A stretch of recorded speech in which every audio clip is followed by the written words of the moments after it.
Welcome to 39-minute conversations. Please wait for your host to begin this meeting.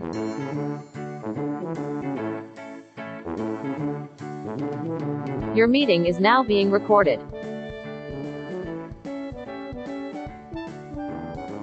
All right, here we go. Can you see me? Can you hear me okay? Yes. Hi. Sorry. I just had a call that ran so long and I was like trying to make them get off of it, but it's like a work thing. So I was like, It and I happens. didn't even realize how long they had gone. I'm so sorry. It's okay. No worries. It happens to the Ugh. best of us. But now I'm going to waste a little bit of your time and I'm going to make you sit through an ad read. Is that okay? Yes, go for Perfect. it. This episode of 39-Minute Conversations is not officially presented by The Menu. While I continue to anxiously await actual paying sponsors, I've been using this section of the podcast to advertise products or movies or shows or whatever that I'm into right now. And the other night I watched a movie I loved, and now you're going to have to hear about it. The Menu, now available on HBO Max. The Menu is bonkers. It is tense, suspenseful, hilarious, the kind of movie that makes a writer question if you'll ever be this good, if you're completely wasting your time, if you should give up and move to a lighthouse in Maine and live a quiet, simple life of solitude away from the crippling self-doubt that comes from striving to create art that probably won't live up to. The Menu. Starring Ralph Fiennes, Anya Taylor-Joy, Nicholas Hoult, and Hong Chow, The Menu is a satirical thriller about foodie culture. A young couple travels to a private island to eat in an exclusive restaurant where the chef has prepared a lavish menu with some shocking surprises. Say anything else will give too much away, so just trust me. If you haven't watched it yet, once this podcast is over, please wait till this podcast is over, go to HBO Max and flip open The Menu. And hello, I'm Brian D. Arnold. This is 39-Minute Conversations, a podcast about reconnecting with old friends and making new ones, but I've only got 39 minutes to do it because I will not be paying for Zoom Pro.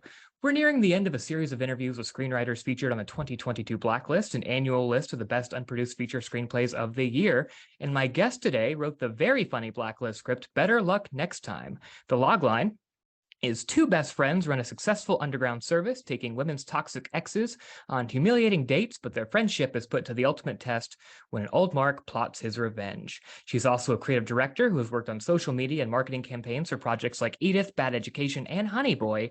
Kristen Tepper, hello, welcome. Hello. Thank you for having me. That Of was course. so awkward to listen to. Isn't it? It's the best part. It's one of the best parts of this. Yeah, literally, I was like, oh, yeah, I guess that's about me. Your ad read was amazing. Oh, thank you. I really want eventual sponsors to see that I care and that I try. So that's just Really good. Oh my God, thank you so much. You're welcome. We don't know each other really at this point. This is the first time that we've spoken outside of the emails booking you for this. But I'm really excited to get to know you and hear your story. So thank you for being here. Thank you for doing this. Thank you. I was like so excited. I'm nervous, but it's Are you okay. nervous? Yeah, I'm nervous. I get nervous about everything. So I'm just gonna. Well, I'll be as gentle as I can. We're gonna ease into this. And I want to start first of all with sort of the premise of this podcast, which is, the last 3 years have kind of turned me into a shut-in. That's just who I am now, maybe a little less so than I used to be, but still more than most. So I'm curious, these last few years, how have they affected and changed you? How is this Kristen different than the Kristen I would have met in, say, 2019? Oh, okay. Wait. Are you in LA? Are you? I am in LA. Yes. Okay. I am in LA as well. Gosh, 2019 Kristen was, I don't even know. She wasn't like really writing yet. I like moved out in the beginning of 2018. I want to say, I can't remember. Me and time are not good friends. But I moved out and did some like internships. I like knew I wanted to work in this industry, but I ended up like in a personal assistant role for a producer. And I was just like too scared to write, even though I'd like taken classes and done a bunch of stuff. So I would say 2019 Kristen, and I was still trying to figure it out very much so. I really enjoyed like my personal assistant job though, and that's how I got into all like the social media. I started with Honey Boy. It's something I like went to school for and had done. So very different in the fact that I like more comfortably say like I'm a writer. I still don't feel 1000% saying It still it. didn't sound that comfortable. It's your voice Yeah. got higher. It's you still hesitated on it a little bit. That is, you are 1000% right. Yeah, I still am not 100% sure about saying that. I worked from home though, so Mhm. I have always been a shut-in. I Mhm. like love working from home. It's like so comforting. Do you like it? I mostly that aspect I do like. I've always, since I've been writing, I've been very comfortable working from home, and I do enjoy that. But I used to do a lot more like performing. I did a lot of like improv comedy and sketch comedy, and the bars and stuff that would come after that. So that was like I'm a little bit of an introvert, but I definitely had bursts of activity and going outside and seeing and interacting with people. And I do that less for sure. I go back to Chicago a lot since I can work from home, and I think I do it a lot more in Chicago with like I'm still friends with my high school friends, Mhm. and I made my college friends and my high school friends like combined groups. So that is when I get my like outgoingness in. But I love I'm in Los Feliz, and I love there's like a Starbucks Reserve. I hate that it's a Starbucks, but whatever it is. Starbucks Reserve up on Hillhurst that is literally like so comfy and gorgeous. Mhm. And like when I know I should get out of the house, I will like go right there. I like And that. everyone is working, and you always see someone famous. Like Aaron Paul was there the last time, or like 2 times ago that I went in. Mhm. And then like the guy from, have you ever seen The Changeling with Um, Angelina Jolie? I don't think I have, but is that Jeffrey Donovan? Is that who you're? Maybe. And he's also in Ozark season 1. Okay. um he's like, I literally like was just walking out of the Starbucks, and I think he was walking in with like his adorable dog, and I like was shocked because like he's very scary in The Changeling, and I was like, and like ran away. Is that something you're still getting used to, the celebrity sightings now that you're out here? Maybe. I think my eyes, so I like the producers I worked for, they are connected to a management company, so I would see a lot of people in there, but I still get Sure. excited. Sure. Like you're still like, oh, I can never go up to them, but I'm kind of like from a distance, I'm like, Mhm. very cool. Do you think people in the Starbucks now are like, I think that girl was on the blacklist? Do you think that you're a celebrity sighting No, now? No, not yet. but I have a TikTok, and I did have one girl come up, and she was like, I've seen your TikToks, and I was like beat red with embarrassment. So that was different, but Why no is it black. why is that embarrassing? I remember one time, I was recognized for improv in a grocery store, and I was just like, this is weird, but this feels amazing. I want this more. Oh, I love that. I think like TikTok is still a little cringy to me, which it's not. Like I literally go on and just like talk about like how I got my job in the film industry and stuff. Mhm. And I think I was just like, I had just worked out, and I was like, my hair was like in this bun, and she was just like, "Oh, it's so great to meet you." And I was like, shooketh, shooketh. Um, but yeah, so no blacklist ones just yet. It'll happen. Let's get into the blacklist stuff, because that is a huge accomplishment. It's very exciting. And one thing so congratulations on that, first of all. Thank you. But one thing that really stood out for me is you got on the blacklist as an unrepped writer. Which you don't have. You didn't have an agent or manager at the time. Is that still the case? It is. I'm in the midst of all the meetings right now, so I'm Great. hoping by the end of January that I will have that like locked and loaded.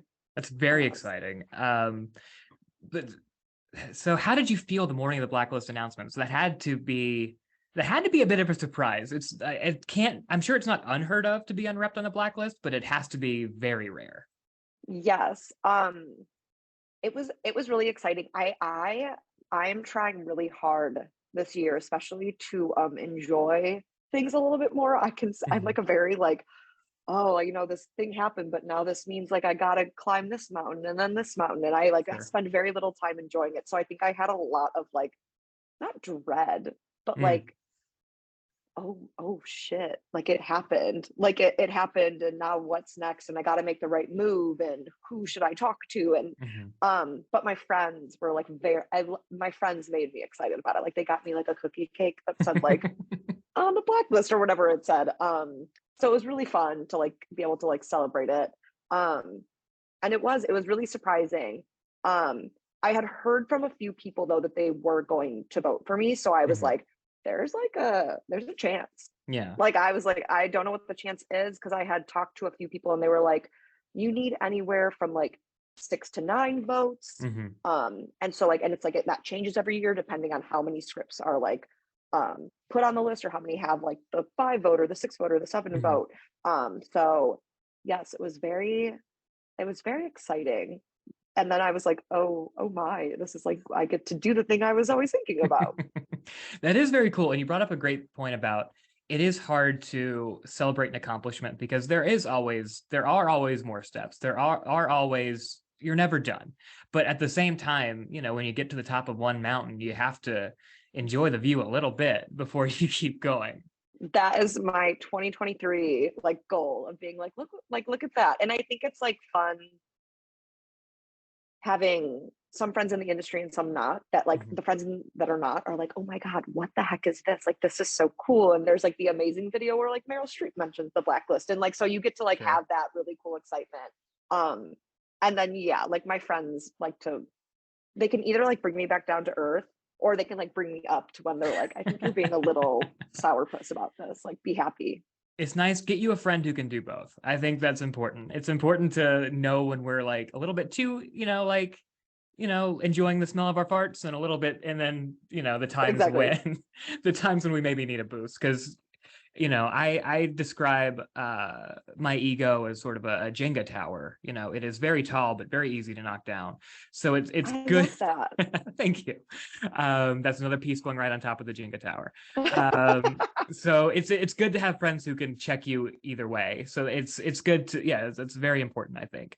A lot of the listeners, I think, of this show tend to be writers who maybe are up and coming, maybe not repped yet. So did you have like a strategy for like, I'm gonna get this in some hands, I'm going to, like, how did you do that for yourself? How did you advocate for yourself in that way? I will say that was a 2022 thing. Before that, I literally I didn't really tell people I wrote. I entered a few contests. Like, I got a blacklist 8 that I was really excited about. And even then I didn't really like say it to anyone. I was like, oh, that's like good. So I really think it was like one, telling people. Like, I was like, oh, I'm a writer and I wrote this thing. And like, luckily, like working for those producers, and now that I make pitch decks and lookbooks and social media campaigns, I've gotten to know like a few people in the industry, and I've done a lot of work with them, and they really trust me to like do the things that they're asking of me. And like in those conversations, it does just kind of come up, or if I really wanted to work with someone, or I thought their production company was great, I'd be like, oh, they're like, what are you doing? And I'm like, oh, I'm like working on a script. Like, I'm just going to go to Starbucks after this. And they'd be like, oh, I didn't know you wrote. And it was just like telling people that I did it was like the first step. And it was anyone at home, like getting less embarrassed or less like unsure about telling people. And then from there, it was like, oh, what are you working on? And then I would tell them, I'm like, I've got this like script. Me and my friend had been pondering this idea, and we had like wrote versions, and it was never quite right. There was a TV version, and I like finally sat down this year and I was like, yeah, this is Better Luck Next Time. And it's about these 2 women. They're very wacky scenario, kind of action comedy buddy movie. And everyone I talked to was like, oh, it's great. It's like such a sellable concept. Like, let me see. And I was like, oh, like, okay, like this is the time where it's time to like send something. And then, it was basically like, I have friends who are assistants, and they were like, oh, I'll, show my boss. And they're like, I don't know if I can promise anything, but like, it doesn't hurt to have them look at it. And then I had other friends who were the actual execs, and they were like, oh yeah, like this is amazing. This is so funny. Like, I love your lookbook. I totally get what you're going for. And then, again, at the end of the year, one of my friends, Kirsten, like reached out, and she was like, I'm gonna vote for Better Luck Next Time. And I was like, what? Yeah. And she was like, yeah, for Blacklist. And I was like, oh, like that's even like a probability, who knows? And from there I was like, I'm gonna go remind a few people who told me they liked it. And I like sent an updated lookbook and an updated pitch deck. And like that was really it. It was really like, I spent the last 3 years doing a lot of, not like favors, but like a lot of work for great people. And I was like, I think I can ask, or I can like throw this in their face again and be like, hey, like just wanted to see. And they're like, oh, I'm voting for Blacklist. Mhm. I almost forgot about this, but this was so funny. Yes. So it was a lot of having to be brave enough to put yourself out there, Yeah. which is very terrifying. Yeah, it sounds like, first of all, that's really interesting and really cool because, yeah, most of the people, the more writers you talk to, the more you realize everybody has a different story for how they kind of got their foot in the door. For me personally, it was screenwriting contests, and I know a few people who kind of had it the same way. And then you did the assistant track and got to know people, and there's really no one way in, and that's both kind of freeing and also kind of terrifying for writers because there's just no path to follow. There's a bunch of paths to try, and hopefully one of them works out for you. Yeah.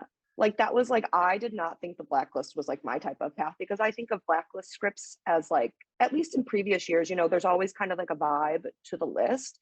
And I thought in previous years that they were really like, it's a biopic and it's like a really grand, or it's like a really um, like a really heartfelt story. And I was like, this isn't any of those things, but people like it. So like, Yeah, this is what I'm going with. And like, I thought I was going to do contests, but I have never, I'm like the always a bridesmaid, never a bride for them. I've gotten sure. like the Happens. semifinalist. And I was like, oh, like I'm never going to break in, even though I'm in Hmm. it. Like I'm in this industry, I'm just adjacent and more marketing. It was like a Hmm. very like, I'm sure you felt it, like where you're like, Hmm. it's the wheels are spinning to nowhere. Yeah. Oh, 1,000%. I was semifinalist or below a bunch of times until I finally won a couple. So it was, I never tried the assistant track. I talked to a company like early on when I got to LA about being an assistant, and they were like, "Oh yeah, this could be good for you, but it just depends on like, are you going to be able to write after you work for like 16 hours in a day?" And I was like, "Ha, ha, yeah." He was like, "No, I'm not. I'm not joking. That's just what it looks like." And so I didn't take that job. I've just worked a million different odd jobs here that were semi-adjacent, but not anything that would have been like a connection writing. So I think the lesson kind of is, yeah, take, whatever path works best for you. There are several to try. And it's cool to Yeah. hear, your success in your path because it's just completely different than mine.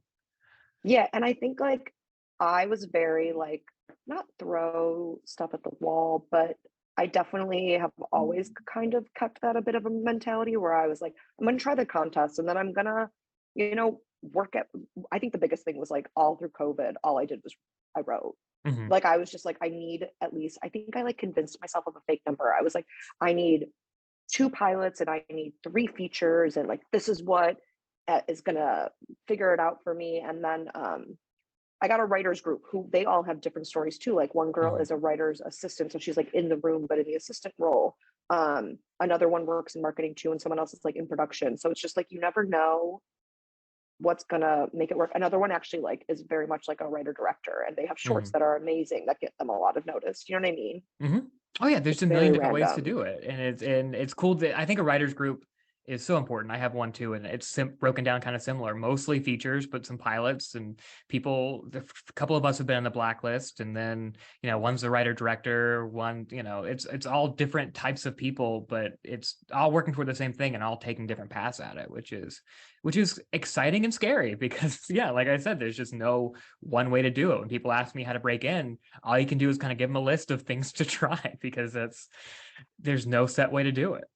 Literally none, which is it's so frustrating when you're there. Like I can't. The last like 2022, I was just like, I don't know how I'm gonna figure this out. Like I Mhm. don't know how I'm gonna like jump from being seen as like a marketing person to this. Mhm. And I think it's just to like keep trying, which is so frustrating. It's very frustrating, but if you keep at it, I think persistence is almost more of the key than anything else. Is it's the more no's you can hear and not quit, the better your chances are. And Yeah. yeah. Oh, I'm like in that right now, even like I had I've had a good amount of like manager meetings, which and like a few agents. I think I'm just gonna go like with a manager just because I feel like kind of still really new and I think they'll like baby me a little bit and teach me some stuff.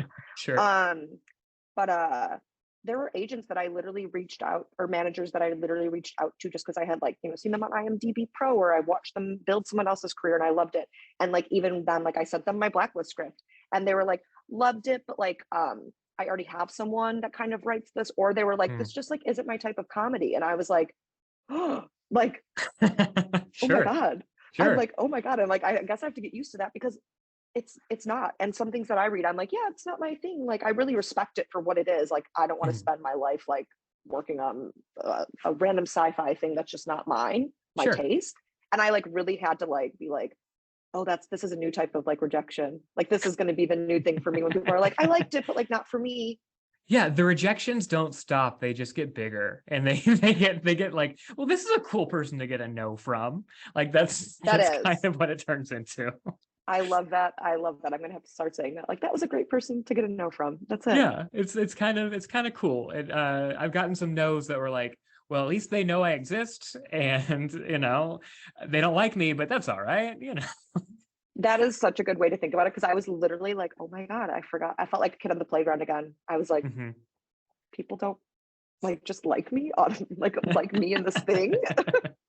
I want to talk about Better Luck Next Time. You described the premise already, so I won't repeat that, but it's very funny. It's built around this friendship. It's a great premise, but it's also built around this friendship, which I think is what kind of grounds it and makes it feel very human and relatable. It kind of reminded me of a few things. It was, that friendship reminded me of like Booksmart, Superbad, Bridesmaids, that kind of like two different people in two different places of their lives. And the premise is this isn't a perfect comparison, but it reminded me of like a more comedic, Promising Young Woman Oh kind of yeah, vibe. that is literally like when I was emailing people. That is exactly how I explained all of Oh, that. great. Perfect. Yes, and then I think I um, said like I said like in the comedic silliness of like the other guys or horrible mhm, bosses, like that type mhm. of silliness that like keeps escalating. It definitely is. And it definitely does that well. Where did this script come from other than, of course, we men are mostly terrible? Okay, this is the part that's so my best friend's name is Devin. She's actually my roommate. I'm sure she's like back there somewhere. We I think it was like when we had both come out here and we had like we she was struggling in the job and she didn't know what she wanted to do and I also was too, and I was like, I just don't think I have like the guts to write something yet. And we both like were just passing ideas back and forth, and I was like, and I think that one was just like, if you look at both of our Instagrams, we have very strong opinions about like patriarchy and men and what we can Sure. do better, and women. Like a few drafts of this had a lot of dates for women too, because can be equally and differently as horrible. They just didn't make the cut for like, you want to keep it under Sure. 90, 95 pages. Sure. And yeah, it was literally just me and her brainstorming back and forth. And then like it grew. She's obsessed with Cher. There is like so much Cher referencing in this. And like Yeah. Cassandra, who's kind of like, a villain of sorts, is like everything I would want in a villain. Like, this was literally to make my friends laugh. I was like, I'm gonna send this to my friends. They're all gonna Mhm, get a kick out of this. Very Midwest, very Chicago. mhm. Everyone still goes to like chain restaurants. So that is like a Sure. kitschy thing for Cassandra throughout.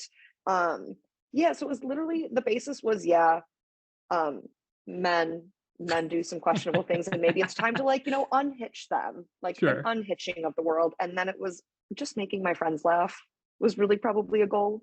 I think that's great because like people do recommend, I've read, and I don't know if I do this so much, but people really recommend like write for one person or write for like a group of people that are going to like it. And, the specific will translate universally. But if you are targeting at somebody, then other people are probably going to respond to the same stuff.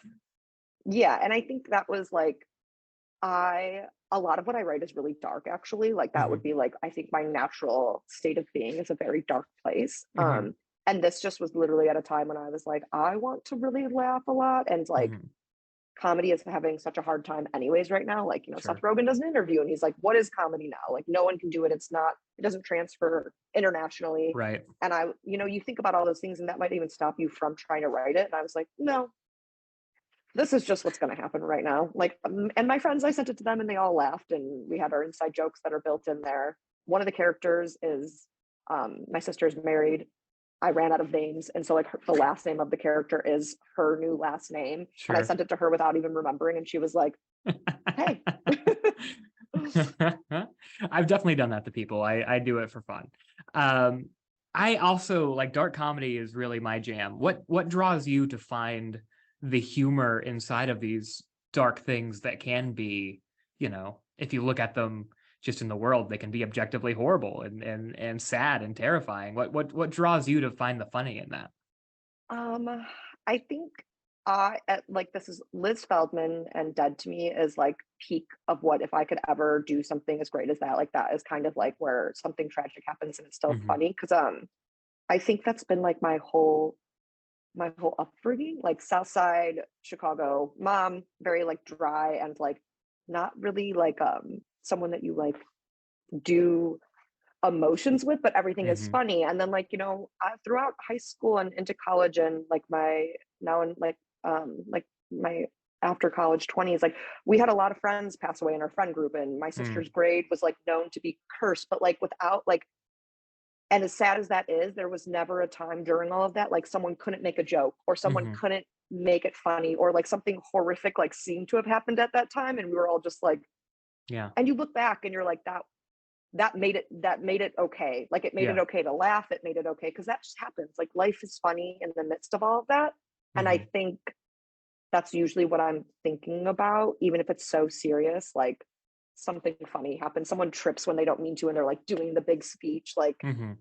so yeah, I think my life has shaped me finding all dark things funny, or else I don't think I would survive.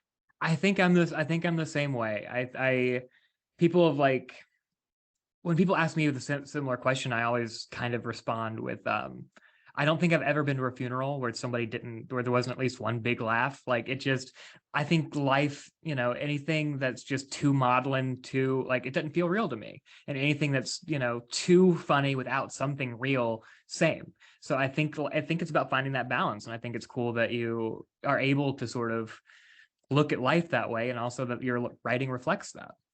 Well, thanks. Yeah, I literally, so like, was this last year? Yeah, last year my uncle passed of COVID, and Mm, I went to sleep one night before not knowing, and then my he was 6 at the time. My 6-year-old nephew came into my bedroom, and he was like, so sad that Uncle Tim is only at the cemetery now, the only place we can visit him. And I was like, what?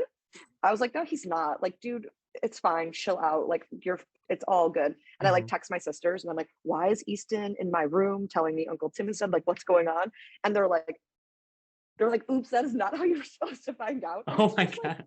it's just stuff like that where you're like, this is Sure. hilarious. Honestly, Sure. probably the best way that could have gone for me. Like, Did, laughed so long. did someone tell your He Easton that, or did he overheard, have he a psychic? overheard Okay, okay. everyone talking about, no, oh my God, it would be so much cooler if he was psychic. Yeah. It would be a lot creepier and cooler for sure. It would be. It wouldn't. I think I would be more concerned at that point. Yeah. But yes, he had like overheard people talking about it, and then decided like the cemetery was just where he lived now. um well, you were kind enough to send over your bio when I want to get back into sort of your history a little bit. You were kind enough to Yeah, send over your bio, and you got started writing Nancy Drew fan fiction in the 6th grade.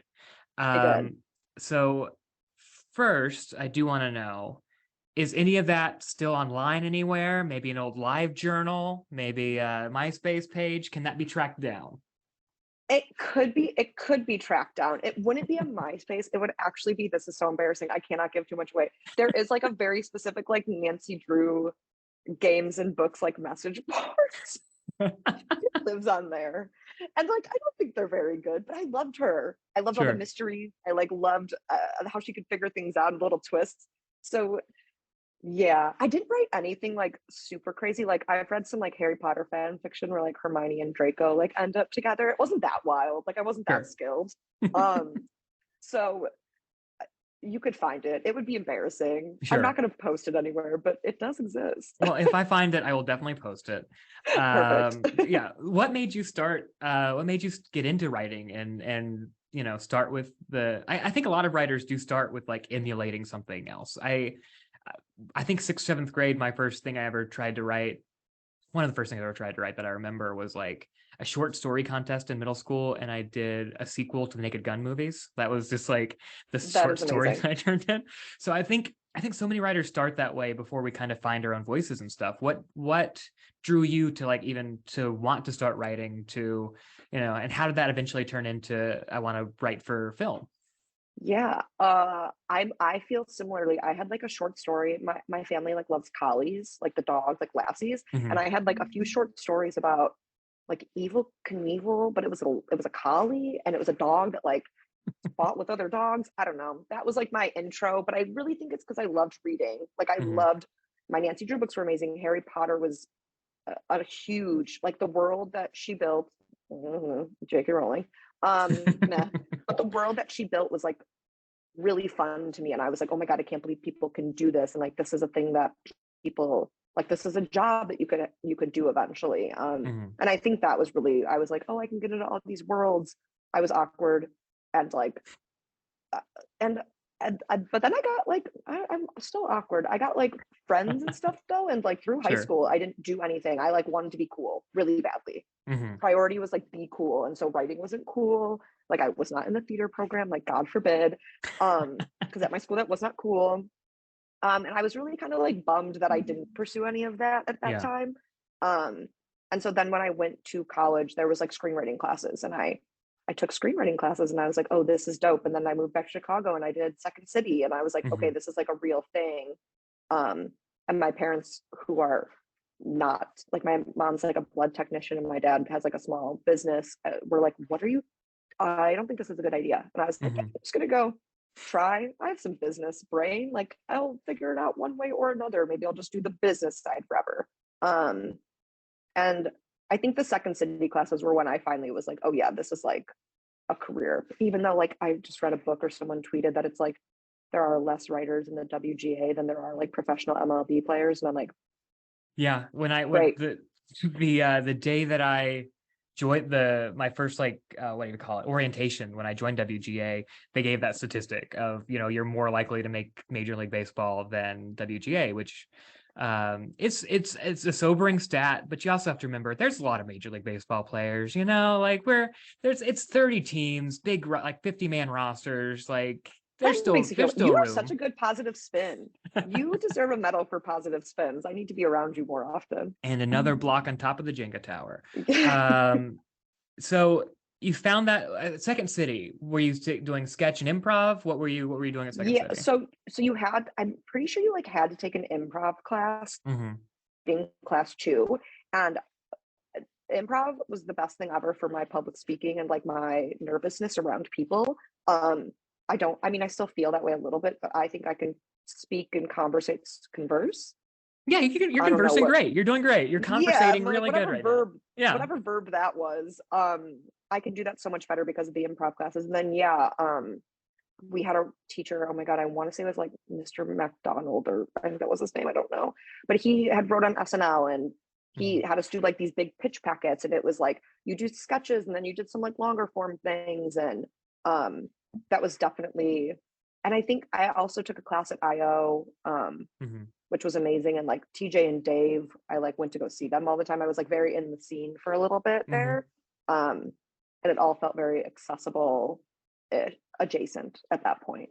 Have you, since moving to LA, have you tried any of the improv and sketch and stuff out here yet, or not gonna get back into it? What are you feeling on that? No, I did one UCB class, and that was Hmm. like to meet people because I didn't really know anyone. And I like still talk to a lot of those people. They're like amazing and lovely. Hmm. But yeah, it was just like a foot in the door learning lesson type thing. That's good that you were able to kind of separate yourself from that, because I did the same thing when I first moved to LA. I had taken like a little bit of improv in South Carolina when I lived there briefly. So I Where'd was you live in like, South Carolina? Myrtle Beach. Okay, my family loves Hilton Head, very Okay. basic, but like Yeah. love South Carolina. My parents live in Myrtle Beach now. I'm originally from West Virginia, but I took an improv class in South Carolina when I lived there for a time, and then I moved out here. I was like, I don't know anybody. I don't know what I'm doing. I should take an improv class just to like meet people. And then I just fell so deep into like improv and sketch, and it became like my life for like 6 years. And I wasn't writing that much other than sketch. So it's good that you're not chasing that dragon the way a lot of us fall into improv too. Yes, I had a lot of friends not a lot. I had like 4 friends. I'm being so like dramatic, but I had We 4 get it. friends You that have were a from lot of college. friends. A Yeah. lot. I had 4 friends who had moved out here and they were in fashion. So like I had a very different like friend group that I could go hang out with. So I think that might have been how I didn't end up down the rabbit hole. When you're sitting down to write, what is your process? Are you an outliner or do you just dive in? Oh, outliner, Mhm. obsessive outliner. I think act 2 looks a little gray in my outlines. Like it's like, yeah, this will happen, or like feelings. I will say I have like never done the like I don't know what the book is called. It's like a really common book that everyone uses as like the Are we preference of. Save the Cat? Yes. Okay. I've never done any of that, but I, for like working for a producer and just like kind of how I learn, I read a ton of scripts and I was like, Mhm. I'm going to emulate like this script's layout in an outline for like whatever I'm thinking of. Mhm. And so like I have 2 screens.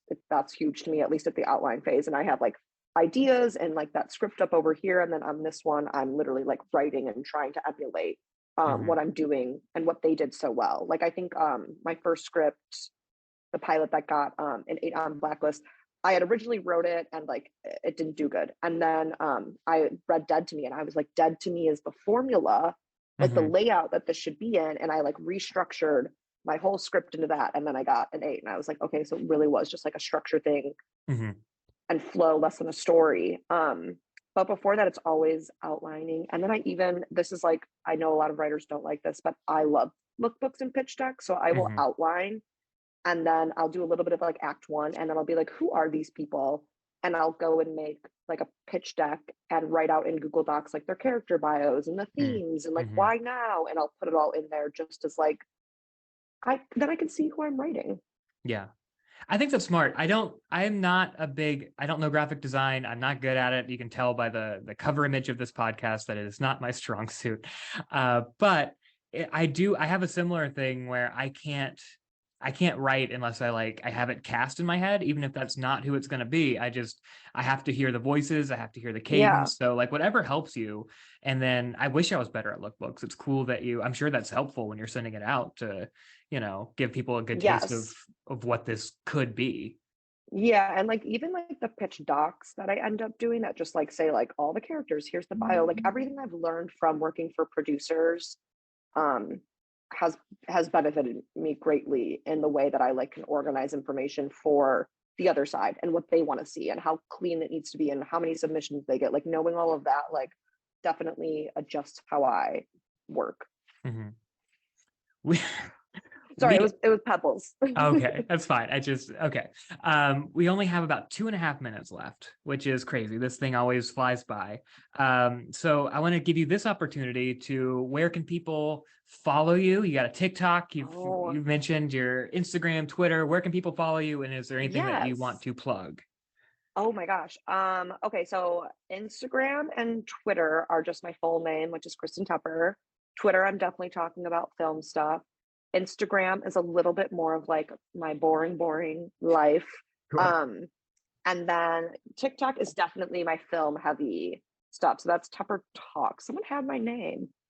I was very sad. So this is like it's Ugh. like TEPPERTOKS. And that's just like film stuff. The last post I have is a scene from Boy Meets World because I just love that scene. I love that show so much. It's still something that I turn on all the time. I cry at the end of every episode. It's so heartwarming and good and funny. Oh, Still. yeah, I adore that show. Are you listening to Pod Meets World? No, oh my God, no. But this is funny. I tweeted about Boy Meets World and how much I loved it. And one of the producers messaged me and was like, I really appreciate this. I actually talked about your tweet on Pod Meets World. And I was like, what? So I Oh, gotta listen cool. to it. Was that Yes. Mark Mark. Oh wait, Blutman? I think you're on the thread. I am. Mark and I have also talked on Twitter a couple of times. Yes, it was Mark. Yes, exactly. And he did. He saw the tweet. That's really cool. So now you got a guest spot on Pod Meets World coming up, I'm sure. For sure. So we have about a minute left, and with this time, I want to get to know you on a much deeper intellectual, know your soul kind of level. Okay. Oh great. Okay. So you're from Chicago. Deep dish pizza, overrated or underrated? Overrated. Mm. What's the best food in Chicago? Portillo's, chopped salad, and cheese fries with Italian beef. Okay. It is a new year. What do you want to leave behind in 2022? Oh God. Not enjoying the moment. Okay. This new year always makes me think of the passage of time. When you eventually pass away from this world, as we all do, what do you want people to say about you? She tried her best. She was really fun. And what do you think happens after we die? Oh my God. Mm. Your meeting has ended. Goodbye.